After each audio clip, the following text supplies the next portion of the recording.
বিসমিল্লাহির রহমানির রহিম। প্রিয় এলাকাবাসী ও প্রিয় দেশবাসী এবং বিদেশে অবস্থানরত প্রিয় ভাই বোনেরা, আসসালামু আলাইকুম। সম্মানিত সুধী ও প্রিয় দেশবাসী, আপনারা দেখতে পাচ্ছেন যে আমি এখন রয়েছি পাবনা জেলার ঐতিহ্যবাহী কাশীনাথপুর সজ এবং বিভিন্ন ধরনের দেখছেন মশলা হাটে। আর সম্মানিত সুধী ও প্রিয় দেশবাসী, আপনারা জানেন যে কাশীনাথপুরের আশেপাশের মানুষের আয়ের প্রধান উৎস হল কৃষি, অর্থাৎ কৃষি স্বনির্ভরশীল এই এলাকাটিতে কৃষকেরা মাঠে বিভিন্ন ধরনের ফসল ফলিয়ে সেই সকল অর্থকারী ফসলগুলো হাটে নিয়ে এসে বিক্রি করেন এবং তাদের জীবন জীবিকা নির্বাহ করেন। শুধু এই নয়, বিভিন্ন ধরনের মশলা জাতীয় যে শস্যগুলো রয়েছে এগুলো পরিবহন খাতে বাংলাদেশের বিভিন্ন প্রান্তে গিয়ে ভোক্তাদের চাহিদা সম্পূর্ণ করছে।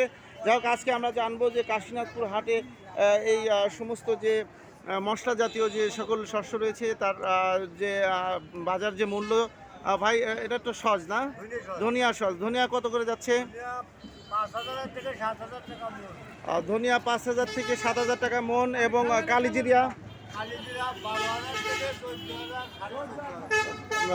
কালিজিরার বাজার যাচ্ছে 12,000 থেকে 14,000, 14,500 টাকা মন। এটা এটা কি রাজধানী সজের সর্বোচ্চ? রাজধানী সজ 12 থেকে 15,000 টাকা মন। এটা দেশি মোহরি। দেশি মোহরি কত? এটা 5,000 থেকে 5,500। দেশি মোহরি 5,000 থেকে 6,000 টাকা মন। এটা এটা হলে এটা হলো শৈলে সজ। যেটার শৈলে সজ এটা 5,000 শৈলে সজ হচ্ছে 5,000 টাকা মন। আমরা ওখানে দেখতে পাচ্ছি তিল, না? তিল কত? তিল 36 থেকে 3700 টাকা। ডাউল, মসুরির ডাউল মনে হয়, না? মসুর 2800, 2900। এটা মাসকলাই কত? মাসকলাই 4300 থেকে 4400 টাকা। এবং এটা ভুরিয়া কত? ভুরিয়া 1400 থেকে 1600 টাকা মন। এটা কুসুম ফুল কত?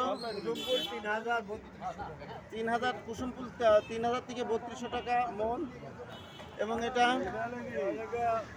পালং শাকের বীজ। পালং শাকের বীজ, এটা কত? এটা 1200-1400 টাকা। 1200 থেকে 1400 টাকা মন। সম্মানিত সুধী প্রিয় দেশবাসী, আপনারা বুঝতেই পারছেন যে সমস্ত ধরনের মশলা জাতীয় যে কৃষি পণ্যগুলো রয়েছে তাদের সমস্ত বাজার মূল্য আমি আপনাদের মাঝে আবারও আপডেট নিউজ দিয়ে ফিরে আসবো ইনশাল্লাহ। আসসালামু আলাইকুম রহমতুল্লাহ।